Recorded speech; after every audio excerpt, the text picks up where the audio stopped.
Ready start.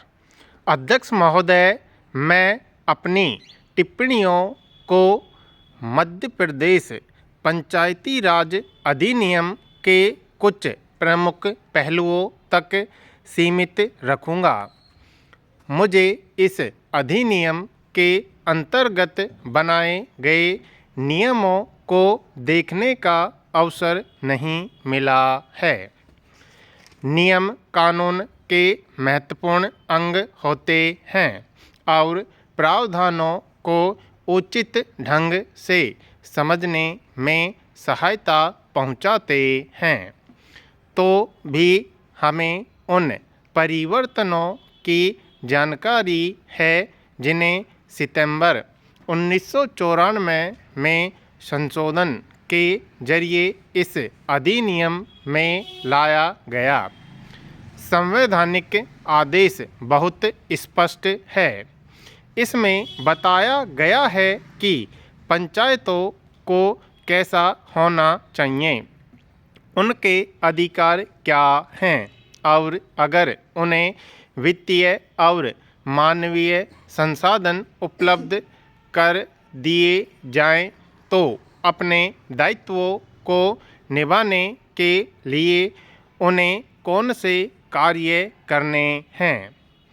पंचायतों की कामकाज संबंधी स्वायत्तता और उनकी जवाबदेही और उनकी पारदर्शिता भी अत्यंत महत्वपूर्ण है।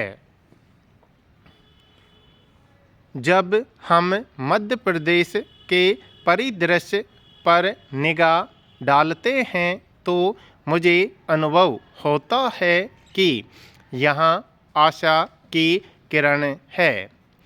मध्य प्रदेश एक बहुत बड़ा राज्य है। इसकी जनसंख्या लगभग 7 करोड़ है और यह देश का सबसे बड़ा राज्य है। यहाँ पंचायतों में लगभग 5 लाख वार्ड हैं और चुनावों के संचालन में 5 लाख लोग शामिल रहे हैं। यहाँ चुनाव कराना निश्चय ही बहुत बड़ा काम था और एक बार में ही सफलतापूर्वक चुनाव का संपन्न हो जाने का श्रेय राज्य प्रशासन को जाता है। एक और महत्वपूर्ण बात है सत्ता का हस्तांतरण। मैंने अगस्त 1994 के सरकारी आदेश का अध्ययन किया है।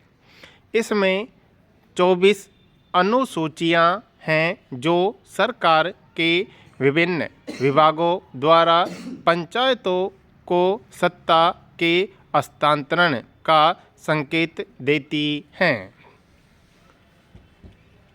इसके लिए बहुत सावधानी पूर्वक अभ्यास किया गया है और विभिन्न स्तरों पर सत्ता को हस्तांतरित किया गया है। स्वयं इस अधिनियम में ग्राम पंचायत को अधिकांशतः नगर पालिका संबंधी कामकाज दिए गए हैं। जनपद पंचायत को विकास संबंधी कार्य और जिला पंचायत को अनुवीक्षण का काम सौंपा गया है, लेकिन जो आदेश जारी किए गए हैं उनमें विकास संबंधी कार्यों को सभी स्तरों पर पंचायतों को दिया गया है। यह एक सुखद परिवर्तन है, फिर भी यह काम अभी होना बाकी है कि इन प्रावधानों को अधिनियम में शामिल कर लिया जाए ताकि एक तरह का स्थायित्व और वैधानिक सुरक्षा प्राप्त हो। राजस्व संबंधी कामकाज के बारे में व्यवस्था विशेष रूप से उत्साहवर्धक है। भू राजस्व की वसूली और साथ ही इसके विनियोग का काम पंचायतों को दिया गया है, जो उचित ही है।